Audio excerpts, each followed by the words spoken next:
આજે આપણે જે બાલાજી થાળ વેસ્ટ ગેટની અંદર આપણે જે છે એની આપણે અત્યારે મુલાકાત લીધી અને ચેકિંગ કર્યું છે. તેમાં શેડ્યુલ 4 ફૂડ સેફ્ટી સ્ટાન્ડર્ડ એક્ટની મુજબનું હાઇજીનિક કન્ડિશન જોવા મળી નથી અને જે સ્ટોરેજની અંદર લોટની અંદર જે જીવાત જોવા મળી છે.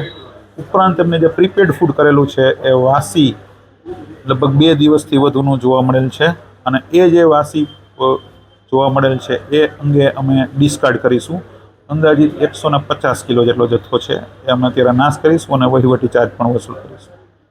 એકચ્યુઅલી સ્ટોરની અંદર જે ચોખા હતા એની અંદર બે ધનેડા જોવા મળ્યા.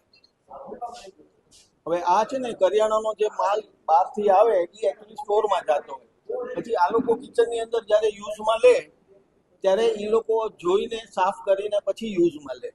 એટલે ઓલરેડી જે અત્યારે માલ બની ગયો છે ને એ કોઈ માલમાં કોઈ જાતનો શંકાસ્પદ કાંઈ છે નહીં. પૂરનપુરી સાહેબ તો કેવું છે, અમારે 250 થી 300 350 થાળીની એવરેજ છે. એટલે અમારે 700-800 પૂરનપુરી જોઈએ રોજની.